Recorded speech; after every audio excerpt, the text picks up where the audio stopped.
Good evening, everyone, and welcome to the Same Old Arsenal podcast, the day after we beat Man United. Yes, I've got the biggest smile on my face. And good evening to everybody who is top of the league. Wave in the chat room, wave. Okay, welcome to the show. This is becoming the most happiest podcast I've ever done. Honestly, show after show after show because of our wonderful team. So back with me tonight. Oh, sorry, was we not live, Nigel? I do apologise. I just pressed the buttons. I don't know. Back with me tonight is below me, Cookie. How are you, James? Oh, I'm very well, Amanda. Top of the world at the minute. Top of the tree. Young Christopher, how are you doing? I've actually got a headache because I drank so much alcohol yesterday after that glorious football match that I didn't get a very good night's sleep because I went to bed late because I was watching Match of the Day and then rewatching it. And yeah, I've had a whole day of work and I've had a headache but this is the kind of headache that I'm happy to have because it's a headache induced by the awesomeness of our football team. I have to just say, sorry, just before we start, Chris, is that a Batman apron you're wearing? That is a Batman apron, yes. Oh, that is lovely. That is lovely. For people that listen to this on audio, Chris is sporting the most oh my God, the most divine Batman apron. Oh, I love it. For anyone that doesn't know, yes, because Chris is just about to go and have his dinner. We've got an hour. We've got to get through so much. I would like to say good evening to a few people. Nigel Plum, evening, Amanda, Chris and James. Good evening to you. GB, good evening. There's so many. Tracy, good morning. I think it is for you because she's down under. Hi, Melissa. Welcome to the show. I love it. We've got our regulars. Robert, good evening. Glad you could join us. Where is our Lynn? There's our Lynn. I don't know what you've said, Lynn. But let's go to that one first and then we'll come to that after. Stefan Lorenzo, good evening. I'm a believer. We're going to get to that in a moment. Good evening, everyone. Welcome to the show.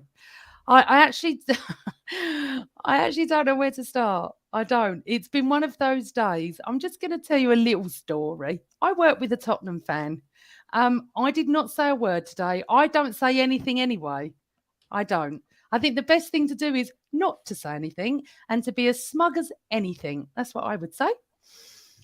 Anyway, however, he mentioned the Fulham game that's actually kicking off in half an hour. I said, are you going to watch it? And he said, yeah. And I said, I didn't say anything. And he went, you lot are getting on my nerves. I said, why? He said, you were absolutely awesome yesterday. You are becoming unplayable. That is from, and when I say a mad Tottenham fan, I went, well, it's very nice of you to say. Finally, you've woken up. Oh, I think I said to him, why is Harry Kane signing a contract with you? Does he not want to win trophies? And his words were, some players are more loyal than wanting to win trophies.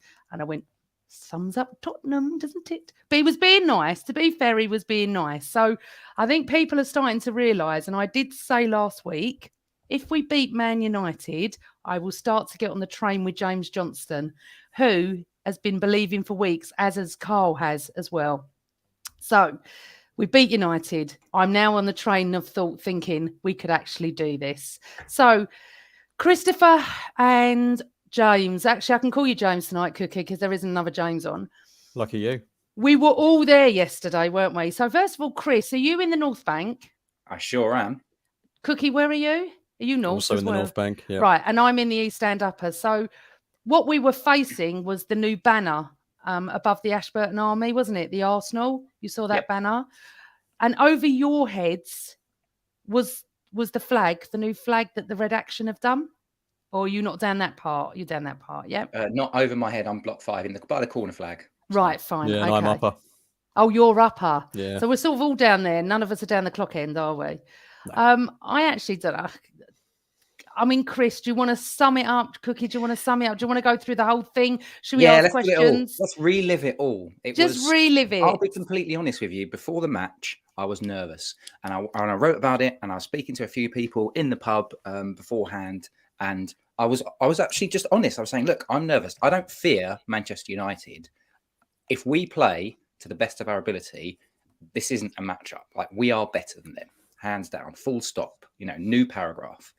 But what I feared was VAR intervention, or a simple instance where even if it is something like it's a red card that sends us a man down or something because there's one moment of madness. That's what I feared. Thankfully, we didn't get that. But what we did get, which really surprised me, and I guess I'll probably segue into Cookie to talk about it, we went 1-0 down within the first 15 minutes. Well, was it 15 minutes? It was something like that. It was 17, wasn't it? Yeah, something like 17 minutes. And normally, we're the ones that start fast. We're the ones that get the early goal. And we were having the better share of the possession and play up to that point. But yeah, we went 1-0 down and then had to answer it. Yeah, but I did think we did have really good play for the first 10 minutes. But interestingly, we all went for wins on the podcast, didn't we, last week? I went 1-0 Martinelli. I just had this thing because Martinelli, we're going to come to soon. I thought we was going to score. But 5 minutes before I went into my seat, I just went and said hello to a couple of friends. They said, what do you think? I said, do you know what? I've just got this really weird feeling they're going to score first. I said, I don't think we'll lose, but I think they're going to score first. And I don't know why, James, I said that. Literally, as I was walking to my seat, I just had this feeling that I think we're such on a high. And now none of us really look for the team, do we? Because the team picks itself. Yeah, exactly that. I mean, that starting 11, what would you change about it at the minute? I mean, even when Jesus comes back, I'm not sure if I'm putting him straight in the team for Nketiah at the minute, given the way he's playing. And I'm sure we'll speak about him in his own little section later on. But it was, like you say, I agree. I think it was a really feisty, fiery opening 5-10 minutes in the way we've started games. We've become accustomed to starting at such a high tempo. And we had, about 3-ish corners in the first couple of minutes. So it was looking promising. But I did feel that when United start to get a bit of a grasp on the game, then we just let a few unfamiliar errors come into our play. We were just giving the ball away too often. There just wasn't that chemistry, cohesion, that really quick passing that we've been used to seeing. I'm not too sure why that was. I actually think, I know there was a lot of, I don't want to say criticism, but a lot of negativity coming our way in the build-up to the game because United played in midweek. I actually think it would have done us a world of good to have played in midweek as well. I'd have loved us to have had that Everton game that we're due to play in the build-up to this game. Firstly, because Lampard's now sacked and we've got the new manager bounce to look forward to, but also because, about that, what a game to play just before you play United. We'd have had such good momentum with us if we'd have won that game. But I think United just looked maybe that little bit sharper because they had that game against Crystal Palace. But as I'm sure we'll get on to later, it didn't last for too long. Well, weirdly, Chris, and talking about the Man United, I kept saying to Carl, it's like we played Thursday. They looked fresher than we did, didn't they? Yeah, First half. It was an odd one. But I think I make Cookie right there. I think there's an element of they had like the cadence of being able to, having played recently. So maybe they were always going to start a little bit better. But actually what United did, which was interesting, is I noticed this in the first half particularly. They pushed McTominay right up and they were pressing us quite high. So they obviously wanted to win the ball back quite high, but they're just not as good as us. And some of the way in which we can get out of that high press trap that teams want to set, like with players like Ødegaard, some of the passes like Zinchenko and Partey. That's the great thing about our team. They can get themselves out of trouble because some of the passing range of our players is just amazing. So actually, after we got the first goal, do you know what I really loved? Actually, we went 1-0 down. And I looked up at the players, and there's Martin Ødegaard doing this. Like, come on, let's lift the stadium. It's like, come on, let's do this. All of the players were just. It almost was like we were angry. It's like, no. We're not having you come into our gaff. We're not having you come and bloody our nose with your only shot on target like you've done on so many occasions. This is a different Arsenal team. And we only had to wait, 8-9 minutes before we were level? It's interesting. It just felt... it feels like, doesn't it? Even though we go 1-0 down, James, I'm not worried anymore. I mean, obviously, if it was 88 minutes gone, you'd be a little bit different. But you just think, and one of the things that Arteta constantly bangs on about every single week is us fans. And they go 1-0 down, and all of a sudden, do you not feel like we're not bothered? We just go, okay, we'll just kick off and we'll start a game.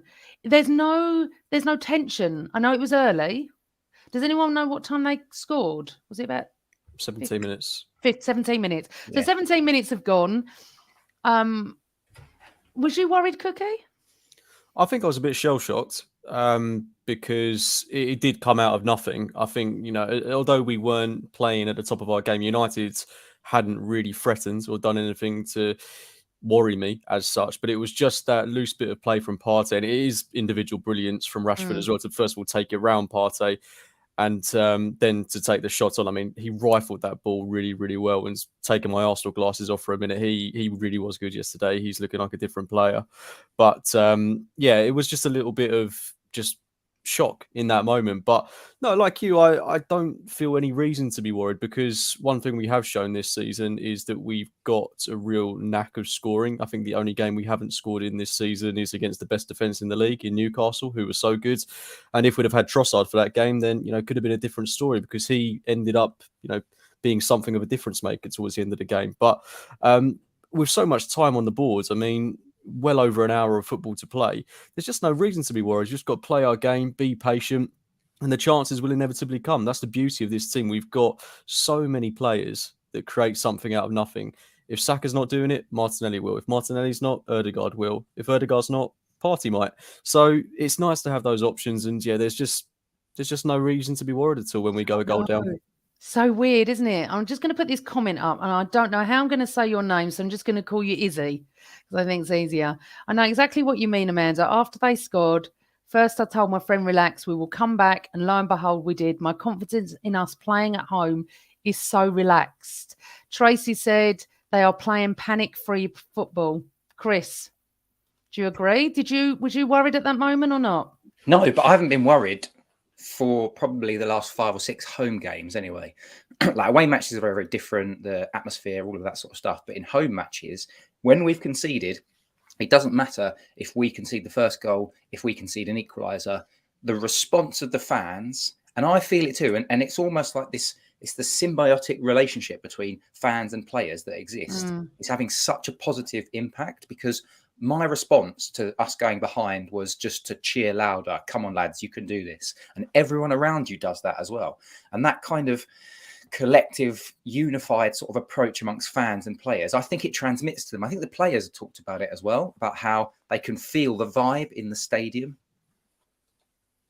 I honestly, and it's just, I wasn't worried at all. And what I would love to say, I should have started the show off with this, but I think because of my mic issues, it threw me. Manchester United came to us for a point. Let that sink in.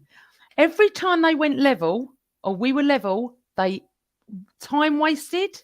De Gea obviously is going to get an Oscar, isn't he, for what he did?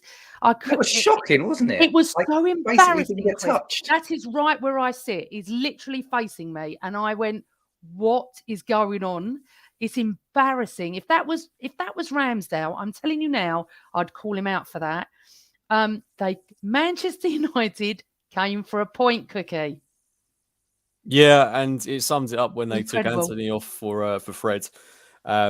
When it was 2-2, that was kind of sacrificing the game, because that was kind of one of their only outlets. And when they did that, it just felt like they were conceding the ball. They were just falling deeper and deeper into their own half. And it was very much a game of, right, you've got to come and try and break us down, which I'm not going to say it was easy, because they are a team that has defended well this season. But with, like I was saying earlier, the amount of chances we create and the quality we've got, we're always going to carve those openings out at some point. And thankfully, we got there in the end. I would have been infuriated if we hadn't won this game, I've got to say. After what happened at Old Trafford earlier on this season, I wanted to win this game so badly. I thought it would be more comfortable than it turned out to be. And although the stats and everything was in our favour, certainly didn't feel quite that dominant on the night. But I think you can say the better team won in the end. And it's not quite a 3-0 I predicted. But, the important thing was getting the 3 points and making up for what was such a frustrating day at Old Trafford. I mean, I think they were better yesterday than they were when we lost to them back in September. And I think that's kind of credit to United. But like you say, they just defend better as a unit, and they did ultimately come to get a point in the game. Yeah, can I just jump in on just what you were saying about the stats? Like, I thought the same thing. When we scored that last minute, there's nothing nicer than a last minute goal, because it means that the opponents don't have a chance to respond, but also it's really sucker punches them, and the exhilaration that you feel is amazing. But at 2-2, I was like, it's been an even game. Ramsdale's made some saves, da da da da. When you look at the stats now, I've just got them here. Like, we had 25 attempts at goal. They had 6. Like, they basically, the first goal they scored was a worldie. All right, fair enough. You give that to them. Every dog can have its day. The second goal was Ramsdale mistake, and it was. I just think it was a bit fortunate. I think Martinez just threw his head into something, and it just happened to loop up. Just very, very. I thought that was a very fortunate goal. The goals that we've scored, we've had to work for all of our goals. We had to work for we worked United well for that header. The second one, Bukayo Saka, an absolute peach. And then the third one as well was a really well worked goal in terms of build up. So it really felt like we had to work at it. But yeah, we had like nearly 60% possession. We had like 555 passes to their 427. That second half for the last 20 minutes was an utter battering. And it's only when you look back at the stats and stuff, and then start to look at the territory and dominance that we had, you think, actually, no, that wouldn't have been a fair reflection, 2-2. I was thinking that it was a fair reflection until you, Chris, when you read the stats and then watch Match of the Day last night, and you're like, what was I thinking? It felt different. But I think, if I've got this right, they won 9 games. Right. So anyone that's thinking that they're going to be a pushover like 3 or 4-0, because Carl was a bit like that. I think he went 4-1 or 3-1. I was like, you're mad. For a start, they're a bit of a bogey team for us anyway. But let's just go back. So they score. Who scored from? I'm sorry, my brain. Rashford. Oh, okay. Martinez. So I just want to talk about that. It was an absolute brilliant shot by Marcus Rashford.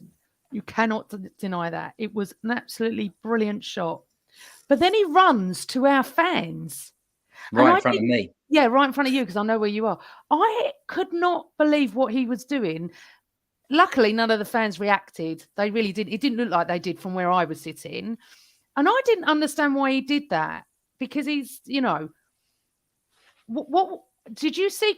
He came running towards you lot, didn't he, Chris? Yeah. And he was pulling this sort of, I don't know if that's a regular sort of thing that he does, but very sort of stern face, which is why when Saka scored, that was absolutely brilliant. Like that was, and Saka comes running over to our corner as well and does exactly the same thing. And you're like, B, you're a legend, mate. You're 21 years old and you're a legend. He said, didn't he? This is our pitch. Oh my God, you just love them, don't you? I don't know who I love more, Saka or Zinchenko. I think what we should do, should we just go through the players? I think we should just go through the players, because we just need to talk about them all, don't we? Right. Aaron Ramsdale, do you think he was at fault with the header, Cookie? Yeah, I do, to be honest. I think he could have done better. He's got kind of 2 options. He's either got to punch it clear, or he's got to let Tomiyasu just get his head in it, because it's not really going anywhere. It's just going straight on Tomiyasu's head. In the end, he kind of gets caught in no man's land, flaps it, and, well, the rest is history. But, unfortunately, I do think he was at fault. But I did make a really good save at some point in the game as well, which I can't quite recall. It was Rashford, wasn't it? Just before, really strong left palm in the second half. Yeah, so I'll let that go. Yeah, no, listen, no one's perfect, are they? And they're going to make mistakes, aren't they, Chris? And especially goalkeepers. And he saves us more than he makes mistakes. That is for sure. But I do feel he could have done better, either catch it or let Tomiyasu get it. That is for sure. So he just literally punched it right to his head, which is a really weird header, wasn't it? Because he was actually on the floor, like lifted his head up. Okay, so Ramsdale. Right, so Ben White gets a yellow. I tweeted at half time and said, we need Tomiyasu on. Ben wasn't playing very well. Do you think the yellow affected him, Chris? I don't know if it affected him. And I actually don't think it would have been too much of a problem, because if you remember, I think he got a yellow card quite early on in the first game of the season against Palace, and everyone was a bit worried about how he'd stack up against Zaha. But he ended up just managing that really, really well. So I don't think it would have impacted White himself, but I think Arteta was doing smart game management there, because I think Arteta thought, look, it's a big game. It won't take a lot for this referee to just make a decision if Ben White goes to ground, and particularly with Rashford in the form that he's in.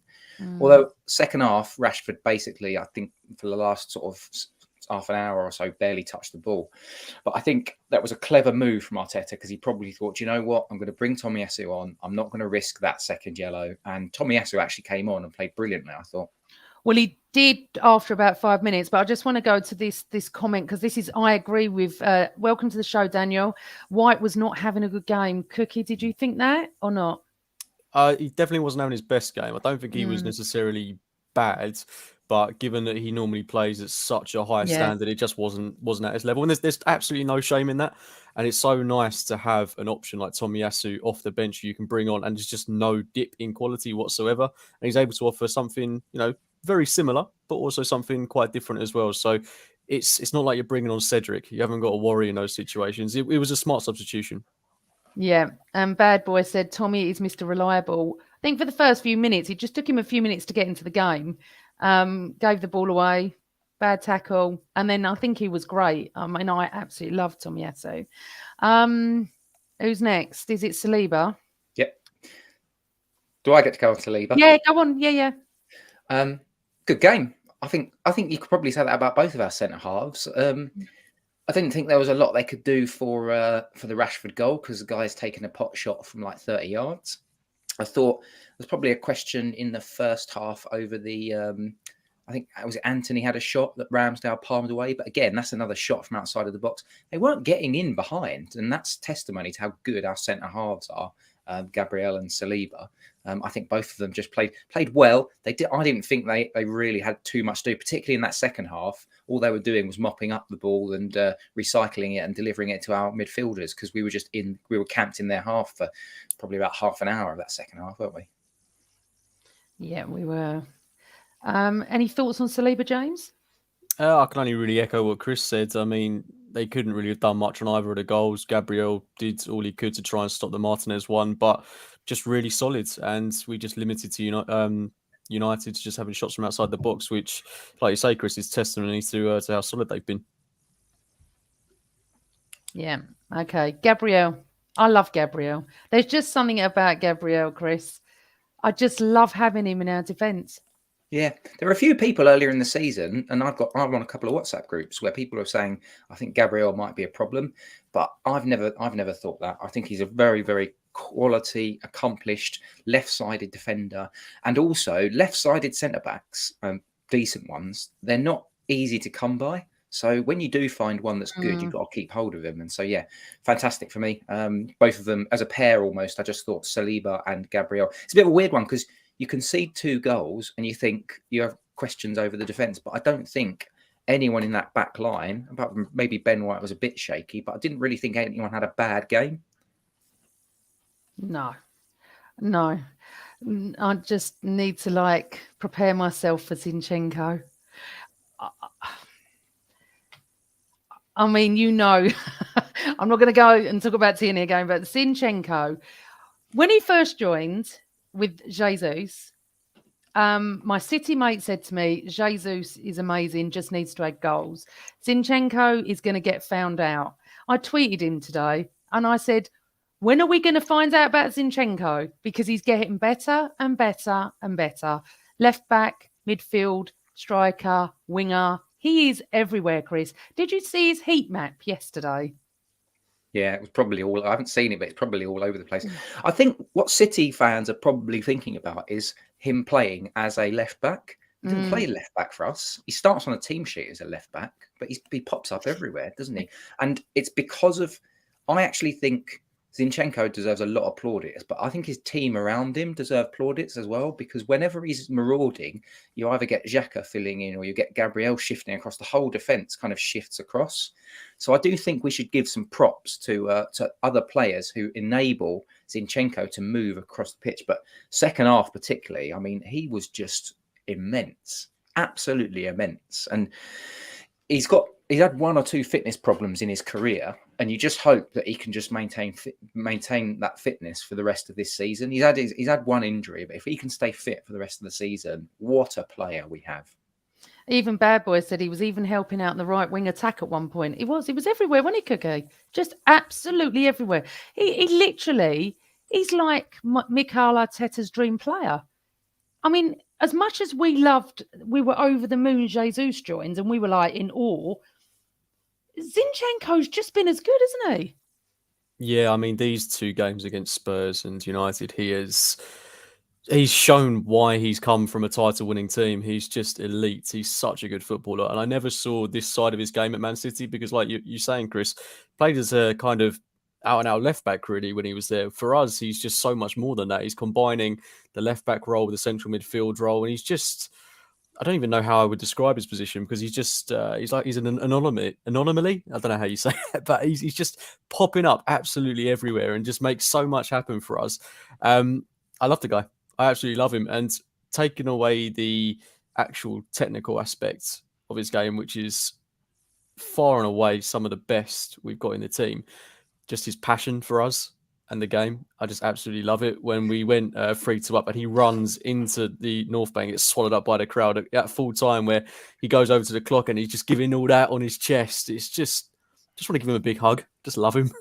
He's amazing, isn't he? He is. And his wife actually said, I think after game 2, they couldn't believe they had a song. I don't think he was treated at City like the way he is with us. He's becoming like a hero. He's like becoming a warrior, as somebody said, and I so totally get that. And I absolutely love him. But I love Tierney too. And it's such a shame that it's the same position, but it is what it is. So, oh dear. Right, next one. Oh God. Where do we start? Let's start with Partey. A couple of fans I've noticed social media wise have been saying he's been giving the ball away. I'm not talking about yesterday, just generally. I've not noticed that, Chris. I think Partey's been exceptional. But yesterday, I did notice that, actually. Yeah, well, this is the problem. When you get big moments, like big chance moments, and if there's a mistake, that almost gets highlighted more. And because it was Partey trying to make that forward move for the Rashford goal, and he just got cut out by Rashford, and then he got nutmegged, and Rashford's smashed one in. So I don't think he had a terrible game. I think if you were to give it sort of a ranking out of 10, you'd probably say it's a 7 out of 10 performance. But that's still a good game. I mean, he's still part of that midfield, which just dominates teams. With Xhaka, with Ødegaard, we dominate teams and we move the ball so quickly from side to side. And he's a big part of that. And so he was doing all of those things yesterday. And perhaps just because I think maybe 1 or 2 big chance moments, unfortunately, like the goal, ends up that colours your overall impression of his performance because you're only thinking about those big moments. James? Yeah, I did notice a very mild bit of sloppiness in the game against Spurs, maybe for the opening 15-20 minutes. But apart from that, I mean, he was immense in the game against Tottenham. And yeah, I did notice it yesterday. It certainly came to the fore a little bit more. I mean, he was at fault for the first goal we conceded. There's no getting away from that. He lost the ball. I think it was a poor pass, and then Rashford's just absolutely done him. You know, it happens. It's football. And, you know, he did have a slight off game. It's not like he was bad, not by any stretch of the imagination. It's just his passing was a little bit loose, but he's still so good at the defensive side of the game. In the second half, some of the balls he was putting out wide were incredible. Really, really, really good. He's just so good at moving the ball quickly, spreading the play, being that defensive shield we needed him to be. Yeah, it wasn't his best game, but, you know, we still won. So Melissa's saying he's still better than the 4 out of 10 he originally rated himself. Did he rate himself 4 out of 10 for yesterday? Yeah, that was that a couple of seasons ago when he'd first joined, and that's just because he spent a lot of time injured, took a while to get into the rhythm of things. When he did start to get into the rhythm of things, he'd then pick up another injury. So I think it was probably about a year ago he sort of rated himself with that, which I thought that was harsh. But yeah, he's a minimum 7 out of 10 player. Most weeks we've been getting 8s and 9s out of him, so no problem with Partey whatsoever. I just hope he's over these fitness issues, because we all know that's been a bit of a hindrance in his Arsenal career. But before he came to us, he'd barely missed a game for Atletico. So I'm hoping now he's got over that little hump, we can just rely on him, because he's been in the team a long time now. Like, he's not had a niggle since the start of the season, really. James. I'm tempted fate. Oh, shut up. Stop bocking it, please. Oh my God, we can't survive. I'm sorry, without Partey. I think we can cover most other positions, but we Viva can't. El Neni. I don't want to jump ahead because we still want to talk about this game, but we've got the FA Cup on Friday. With that in mind, what you just said, Amanda, would you rest Partey? Well, I'm going to get to the FA Cup, young Christopher. All right, I'll shut up then. I'm going to. Let's just go through our players, and they've got other bits to talk about. Okay. Erdegaard. Incredible. Just incredible. What a captain. What a player. £30 million. It's mental. That's like Chris. 3 Anthonys. No, sorry, you can get 3 Odegaards for an Anthony. That's just to put that into perspective.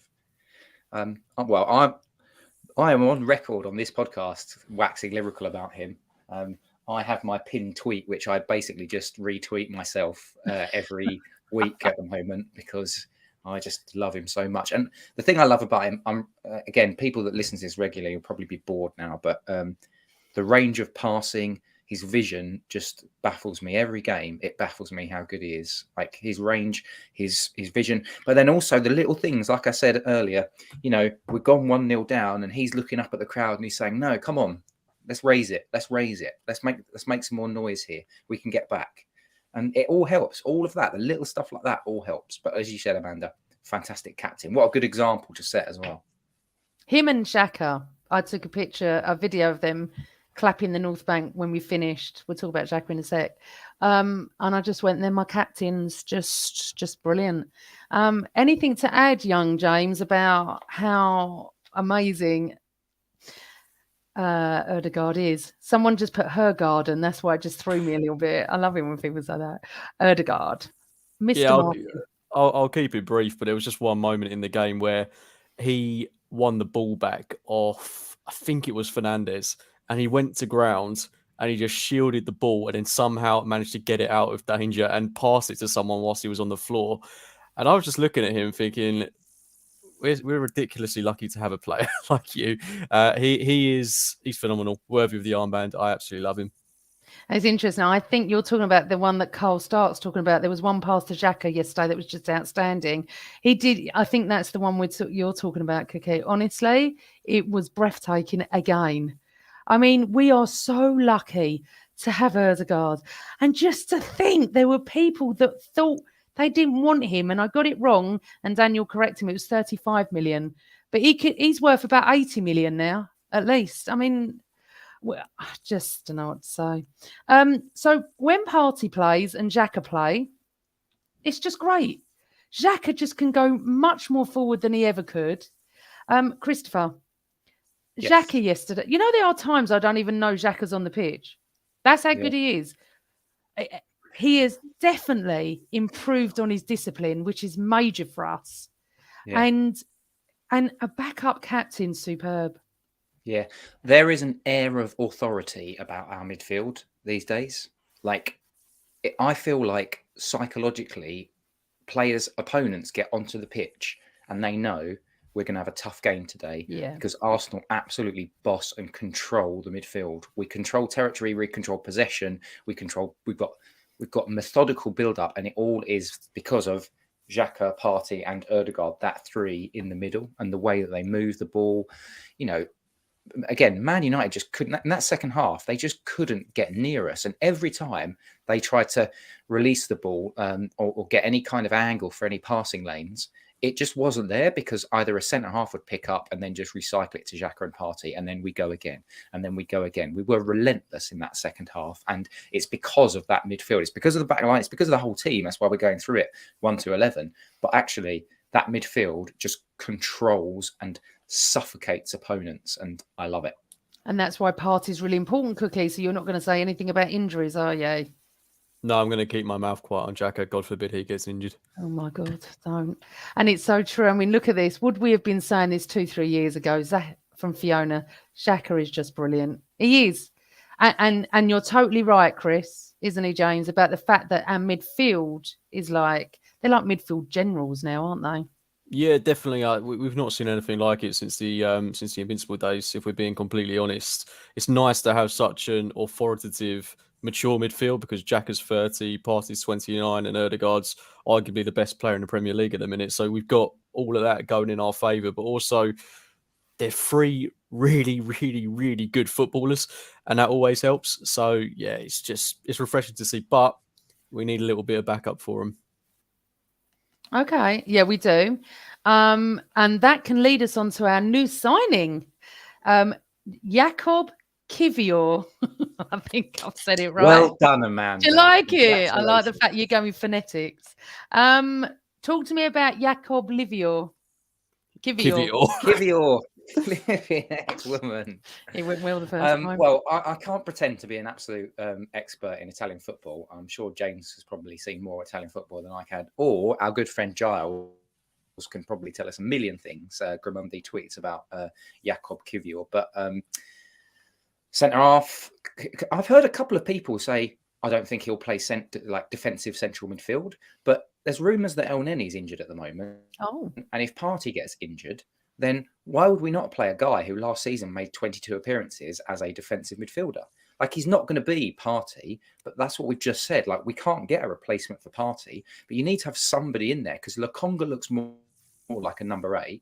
So in my head, if you're going to completely rotate a team, or if you're going to say Partey's out injured for a game or two, and you don't want to use El Neni, then why not try this guy? He's got experience of doing it last season. I think he normally, when I looked at the last few games that Spezia have played, he's either played as a left centre back in a 3 or as the centre back in a 3. So he's coming into a team that's slightly different. But I think this is a superb signing by Arsenal. It's a really shrewd signing. Versatility, a player that can play different positions. He's the right sort of age profile, and again, like we said earlier, left-footed centre half or left-footed players are quite difficult to come across, and so we've got ourselves an understudy to Gabriel, because Gabriel's been playing basically every single game because Arteta likes a lefty. So this guy can now come in if we've got a Europa League game, or if he wants to do some rotation for Man City. I mean, I'm not sure how much rotation he'll do, but he can do that now. He could rotate every single one of our players, like, because if you think about it, you can go Turner, you could go Tomiyasu, you could go Holding, you could go Kiwior, you could go Tierney, you could go El Neni, you can go Lokonga, you can go Vieira, and then you can have a different sort of front three as well. So we've actually got options now with Trossard as well. So it's good. This is really good. And Daniel's saying he's signed on a 4.5-year deal, which is nice. And he's only 22, which is brilliant. So I don't know much about him. I wouldn't even say I do. James, do you know anything about him? No. No, I know absolutely nothing about him. But we would like to welcome him to the Arsenal family. Welcome, Jakub. Look forward to seeing you soon. Okay, let's move on. I'm going to start with Martinelli, and I'm just going to pick you up on something, James. You said that Martin Odegaard's probably the best player in the league at the moment. Over Saka? Oh, you throw me a bit there. I'm going to come back to you on that. You said Martinelli at the start, so I wasn't prepared. No, I'm going to go to question. Martinelli, but it was interesting because I just thought, okay. No. I do have you right. It would be a real toss-up between the two in a minute, but I think I'm purely going for Odegaard at the minute because of how important his role is to the team and how he influences pretty much everyone around him. But for pure individual brilliance, oh God, I don't know. I can't answer this right now. You ever think I'm going to go to Chris about Martinelli? So Martinelli yesterday, it didn't really work for him, did it, Chris? It hasn't really worked for him the last few games. However, we've not really noticed that because we're winning. So if we're winning, does it matter so much? Let him play. I mean, he wasn't terrible or anything. It's just, I can't remember the last time he scored. Perhaps there's a bit of a residual hangover from the Brazil sort of situation, because when you're a Brazilian and you get chosen for the Seleção, I think that's how they say it, Seleção, then you have, that's a big thing for those guys. And so being knocked out when they were knocked out, maybe that's had a knock-on impact for him. I don't know. But one of the good things, and this is one of the benefits of Trossard, so if Martinelli is starting to look like somebody that maybe towards the end of a match, is he fading a bit? Do we need to change it up a bit?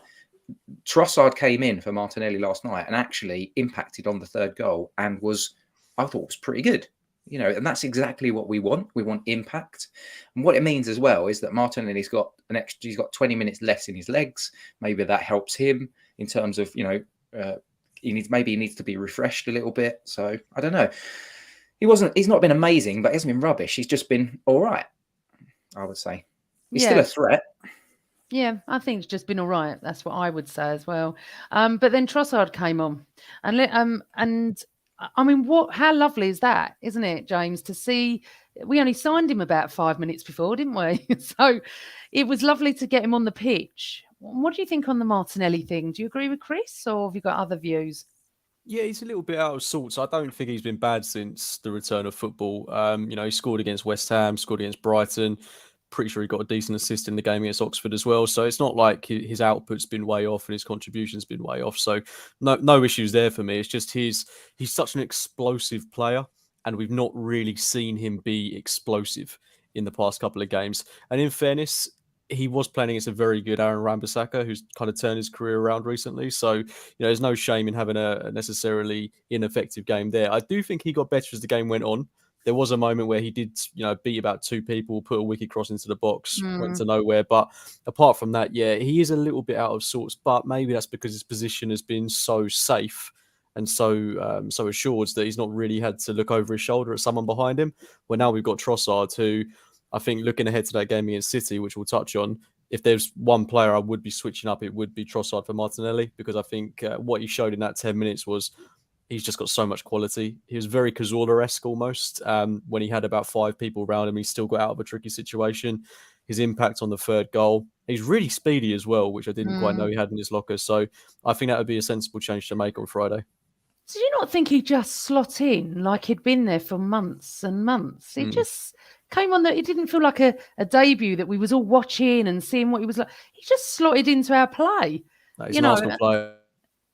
And that is another Mikel factor, isn't it? He's bringing in players that just are slotting in. I mean, we're forgetting we've got Marquinhos, Vieira. What a squad we're getting now with Yak. Oh, and I actually wanted him to come on yesterday as well. Okay, so where was I going now? Right, so I don't know what else we can say about Saka. He is not only, and I will say this, he's a world class. He would walk into any team and he's outstanding, Chris. Outstanding. Yeah. That goal yesterday, again, so where I sit, it literally is in front of us, Harry's shot, and can wax lyrical about him all day. Yeah. Do you know what was really good? The best angle of that is the camera angle from behind the goal, because you see that the ball starts outside of the post and then just curls into the corner. It was absolutely fantastic. The way he just dropped a shoulder to give himself some space to then to beat Eriksen, to then put it in. It was brilliant. And what I love about Saka is he's very skillful, but he's not like a step over merchant. He's not like I'm going to beat 10 players. He's a really economical and clinical footballer. Like, he will go inside if he needs to. He will go on the outside if he needs to. And he just seems like he's just as strong on either side. And because of that, he's really difficult to actually play against, because you don't know whether or not you're going to get a Saka that's going to drive down the line or a Saka that's going to come in field. But that's it. You get players like Ronaldo or Eden Hazard or players like that are just sort of like dribble merchants. He can dribble, but if he needs to, he's going to take a shot. If he needs to, he's going to go down the line. If he needs to, he'll do a 1-2. He's just got footballing intelligence is through the roof. And for someone at 21 years old to be playing like that, it's phenomenal. The sky is the limit for him, honestly. However, James, as Carl said, he needs to sign his contract. I can't see him going anywhere. Can you?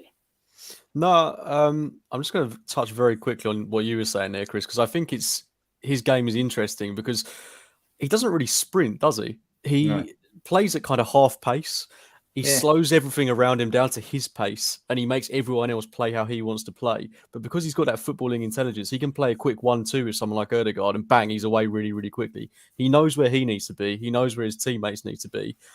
And if he can start adding this other dimension to his game where he's able to shoot from outside the box, I mean, that's when we're talking about him being a serious world-class player. I think he's already there for me, but if he can start doing goals like that on, I'm not going to say a regular basis, because that is a worldie, it's not going to happen every couple of games, but if he could do a couple of those a season, Iron Robin-esque, Oh, what a player! We've already got a phenomenal player, but wasn't even better player we would have. And you just think about how much better he can be. I didn't think he could get much better than the level he was playing at a couple of months ago, but he just gets better and better and better. And it's crazy to think he's not even 21 and a half yet. Like it's crazy to think that. But yeah, he does need to sign his contract extension. I'm not sweating over that. Got absolutely no doubts whatsoever that he'll be signed up to a new contract soon. And as Daniel Shaw said, Luke Shaw's still in Saka's pocket. I mean, he's unplayable at the moment. He really is. It'd be very remiss of me not to say, would you mind all pressing like and subscribing to the Same Old Arsenal on YouTube? And when the show's finished, if you could just put a comment in the comment box. The more you do this, the more traction we get and the more chance we have of staying up on air. Isn't that good? So press like if you're top of the league, of course. Love Saka. Okay, Eddie. Well, he missed the chance yesterday. He should have scored. And then I didn't cheer for the third goal. I thought it was offside. Me neither. Not many did, if I remember correctly. And we just, Carl thought he was onside and none of us did. So he's jumping and I'm going, I'm sorry, I'm waiting. I just sat back. I stood up, sat back, looked at the screen like that and was waiting for VAR. I knew VAR was coming. I quickly WhatsApped my dad who was at home watching. He didn't come back to me and I'm sitting there going, oh my God, this is the worst because I don't even know the time. I didn't know it was 90 minutes. But you see, the thing is, at the very beginning when Eddie came in, he got a lot of pressure, a lot of talk, a lot of bad talk. And I think it's very unfair. You've got to give someone a chance. We don't know what this Jakub Kiwior is like. We just got to give people a chance. And wow, Chris, is he taking his chance? Yeah, he's been phenomenal. Like, honestly, how many of us were sat there when Gabriel Jesus picked up his injury in the World Cup going, that's fine. Eddie will just bag us. What is it, like 6 goals in like 6 games? I think he's on since the December restart. Not. I don't think many of us thought that, but man has stepped up and looking like a real predator as well. Like the first goal that he scores, I've rewatched it a few times. He's just in the back post. He's just sort of ambling a little bit. And then suddenly, just as Xhaka is about to play the ball, you see him dart inside. And Wan-Bissaka, as James was saying, he's had a really good season. But Wan-Bissaka was... Oh, no, it was Malacia, I think, wasn't it? No, it was Wan-Bissaka. It was Wan-Bissaka, yeah. Wan-Bissaka at the back post was... He was just watching. All he could do was watch as Eddie just ghosted inside. That is remiss of me. Sorry, Chris. That is remiss of me. We didn't talk about the second goal. That was a beautiful goal. That was a beautiful headed goal, wasn't it? Yeah. A really, really good one. A good finish and predatory. And then the third goal, again, just striker's instinct, just being able to nudge it on. And I've watched it a couple of times and I think that the ball's actually going wide unless he gets that touch. So it's not like he has just sort of flicked it in. I think it was probably just going wide because I think it was Ødegaard that just kind of dragged it wide with his shot. It kind of took a deflection. But Eddie to have that instinct. But again, like you, Amanda, I didn't celebrate. I was just like, they won't allow this. We don't get nice things like this. But actually, we do this season. And we do get nice things. We're having nice things almost every week. And it's every amazing. day. I mean, what a week I had last week. We beat Spurs. I meet Freddie Ljungberg. We beat United. And we sign Trossard. We sign Kiwior. I mean, come on. That is a good Arsenal week. Cookie. So the goal by Eddie, I loved. What a header. What a cross from Xhaka. I think it was Xhaka, wasn't it? Wasn't it Xhaka onto his head? Yeah. I love that. I think Eddie is becoming that poacher that we needed. Okay. He did well last season, didn't he, towards the end? And then obviously we got Jesus. It's going to be, as I was sitting in the car on the way home, I said, if Eddie continues like this, I wouldn't put Jesus straight back in the team. Exactly what you said, James. I just wouldn't do it because you don't change a winning team for a start. And then he goes and scores that goal in, was it the 90th minute? I don't even know. I literally had the ump because I was 100% convinced they were going to disallow it. I thought Zinni was offside. I thought someone was offside. When they didn't, it was a really weird celebration. Did you not think? Because it suddenly dawned on us that, oh my God, we're 3-2 up. No one knew how long there was to go. I kept asking everybody around me, how long to go? How long? I didn't know what the time was because I don't remember them holding up 5 minutes. And then I was just thinking, oh my God, we're actually going to win this. Yeah, it was so surreal. I think just going very quickly back to your point about Eddie being a poacher, I think he's just got so much more to his game than that now. And just to call him that, I think it's a bit of a disservice, to be honest, because he's just got that other dimension to his game that he didn't have necessarily last season, where he's bringing other players into it. He's got an eye for a pass. He can hold up the ball, and it's not like he's just tapping the ball in. He's got lots of different varieties of how he's putting the ball in the net. So he's definitely upgraded in these past 6 months. He's become a real fantastic player physically, and mentally. His intelligence of the game has gotten a lot better as well, and he's just such a huge asset. If you'd have said our strikers would have gone from Lacazette and Aubameyang to Jesus and Nketiah, I mean, a lot of people might have looked at that as a bit of a downgrade. But I think it goes to show that when you look at a player like Aubameyang, who was playing as our central striker at the beginning of last season, and he was getting, the odd goal here and there at the start of last season, but was never influencing the game in the way that Nketiah is. And yeah, he was just fantastic. And that last goal just capped off what was, again, another really solid performance from him. I couldn't really not celebrate the goal because I was getting grabbed by the guy sitting to my left. So I was kind of forced into it. But like you, my heart was in my mouth. When it got given, I was just bedlam. I was people grabbing me from everywhere. I'm amazed my coat and glasses stayed on, to be honest. But yeah, it was very reminiscent of when we got that last minute winner against Wolves last season, except this was 10 times better. So yeah, I loved it. Do you know, I mean, you'll back me up on this. I don't know if you noticed this, but every single seat in the ground was taken. Every part of club level, which is normally half empty because they're all inside drinking wine, watching on TV, was gone. I couldn't see a seat for love nor money. And this is what's happening at the moment. I'm getting private messages galore asking for tickets. I've never been asked for tickets before. I can't get any tickets, by the way. It's becoming like the fortress like Anfield, isn't it? It's becoming like we go 1-0 down. No worries, we'll get it back. The confidence, the connection between us, the team, and the club is the best I think I've ever known it. It reminds me a little bit of when George Graham came and started off where really he has laid these foundations before Wenger came. That the connection started 89, especially, obviously. But this is different. And maybe because I'm a lot older as well, I don't know. But I just feel like they're like all my kids out there, my family. We're all protective of them, aren't we? Wherever I go, obviously everyone knows I'm Arsenal. So people are always talking to me about football now, especially now. I was at the charity do and we were just talking about Saka and Odegaard and, Tottenham fans are beside themselves. I could just only imagine. Because interestingly, when we went to Tottenham last year and we lost badly. We had Rob Holding doing what Rob Holding did. We had the referee, we had Son, the lot. It was all going wrong. And I remember saying to Cole, next season it can all change. This may be the best thing that's ever happened to us, that we didn't get in the Champions League. It may be the best thing because sometimes out of bad comes good. My God, we are 50 points.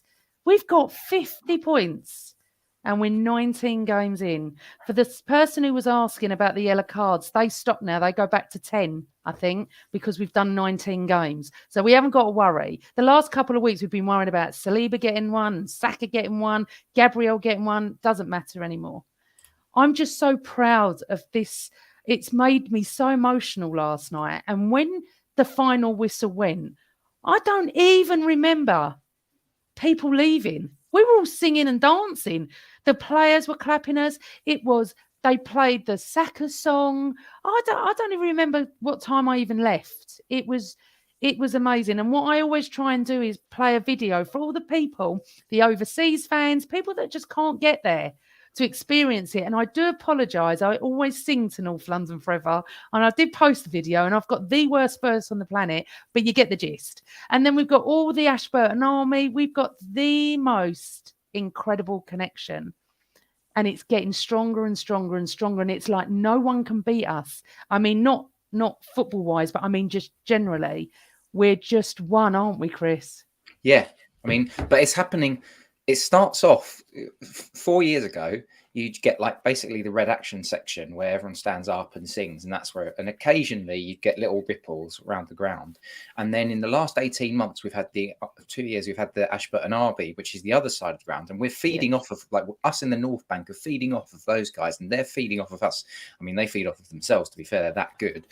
But also the East and West stands are singing a lot more, and that's normally the quiet seats. That's normally the sit down and politely clap. And, you know, I remember I've sat in the East Stand, I've sat in the West Stand, upper and lower. And I've had times where like people are like, can you sit down, please? Or they tut when you're singing. But everyone's on board with this. Everyone's up now. Everyone's singing. Everyone's standing. Everyone's cheering. It's just amazing. I'll tell you what else I don't hear. And you're right about the Eastern, because obviously I've always been East Upper. And we sing. Yeah, but it's not. We actually started off loads of songs yesterday. We actually started off one of the, I can't remember, one of the Saka songs, I think, and it went round to the North Bank. So it is everywhere. The only thing I don't like about the Ashburton Army is the drum, but I'm not going to go about that anymore. I love them. I think they're amazing. I think they just bring the most amazing atmosphere to the clock end. Just don't like the drum. But yeah, it's just beautiful, isn't it, James? It's just a beautiful atmosphere. It's such a good place to be at the minute. I love going to the Emirates more than anything at the moment. It's just what I'm living for. All I can think about is football at the minute. Yeah. Just can't get my mind off anything else. I wake up thinking about it. I go to bed thinking about it. I just wish we had more games to play. And I tell you what, I can't wait for the Europa League to come back around as well, because then we get to go to the Emirates even more.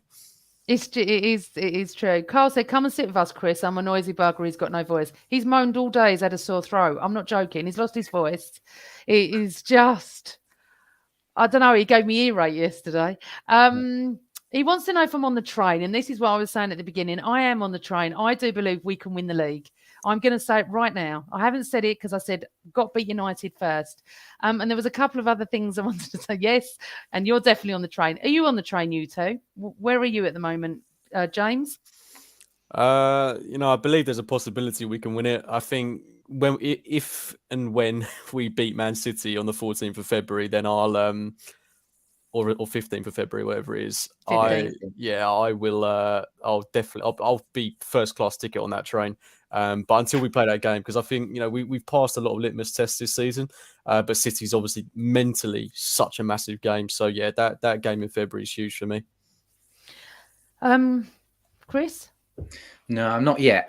But Okay. in my head, so I've got milestones though in my head. This was a really big one, like the halfway stage and beating Man United and getting to 50 points is massive. In my head, I'm still trying to keep my feet on the ground and thinking our target this season was top 4. We should get that now. So, and people are talking about like, oh, this is the best chance Arsenal are ever going to have of potentially winning the league.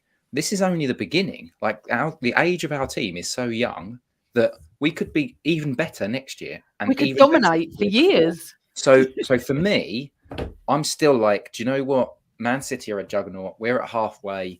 It only takes a couple of. They're so relentless. It will take a couple of bad performances, and we could be in trouble. But as you said, Cookie, we've got that game on the 15th. We play City away, FA Cup. In my mind, I'm half sort of writing that off. Whatever on Friday. We've got Everton away the following week, and we've got Brentford at home the following weekend, and then midweek is that Man City game. If we can beat Everton, you beat Brentford. That means we've played 20, and we go into their 21st game, Man City. In my head, 25 match day 25. If we are 5 points clear, match day 25. That's when I'm on. And I think that'll probably be like a Fulham away in March or Palace. Our next 10 games, bar the City one, and I think there's a trip to Anfield in there as well. They're pretty good. They're pretty favourable. I mean, there's no easy games, but it's April that worries me. There's some really tricky games in there. I think, we still go to Newcastle away. That's going to be a really tough game. But if, anything outside of that, I've got full belief in this team. But it's just, I'm basing everything on that City game. However, when and I would say 99% of Gooners started the season, this is what John's saying. The season was about finishing the top 4. Anything else would be a bonus. So let's enjoy the moment. I can't tell you how much, John, and hi, darling. I can't tell you how much, John, I've been saying to everyone, enjoy it all. As you said, James, you can't wait to get to the stadium. We can't wait. I can't wait for the atmosphere. I love singing and everything anyway. I love the fact that, the passion and the support. I love the fact that you go 1-0 down. There isn't a boo around me. There isn't a bloke moaning. No one moans around us. And that used to be a lot. It is just incredible. I'm just loving it. I actually really struggled today to sort of stop smiling. And even my director, who's never spoken to me about football before, came and went, bet you're happy. I went, well, actually, I thought we'd go 1-0 down. He goes, I thought you were going to lose it in the first half. And I said, yeah, but we're Arsenal, aren't we? They're West Ham. They don't want to talk either. But no, it's really great. Big smiles all round. Listen, everybody, it has been amazing. We're just going to do a few more bits. Chris, if you have to shoot. I know you had said, but he's going to shoot. So it'll just be me and Cookie. I love you guys. I love you. Thank you, Christopher. See you later. Thank you for coming on. See you, Chris. Bourbon. So we're just going to continue for a little bit more, James, if that's okay. The atmosphere is incredible. I want to just talk to you about Mikel Arteta getting the yellow card. Yeah, bit bizarre. I mean, looking back at it, I think he's been very unfortunate to get it, but it's been brewing, hasn't it?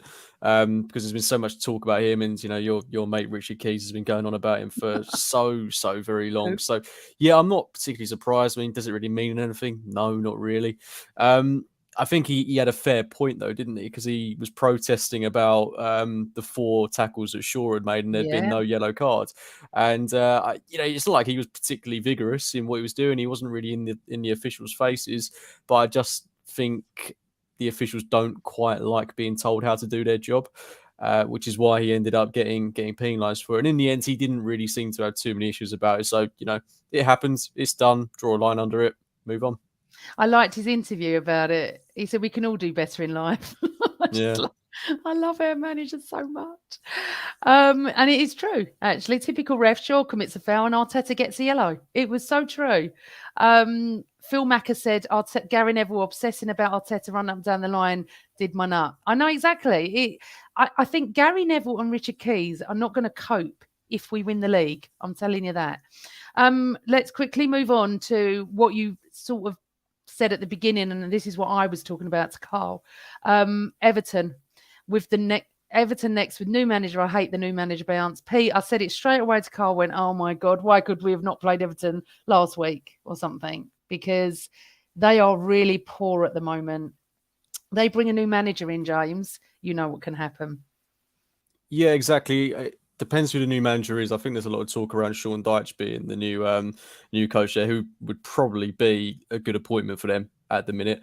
I hope that that's not sorted by the time we come to play them and they've got some sort of interim in.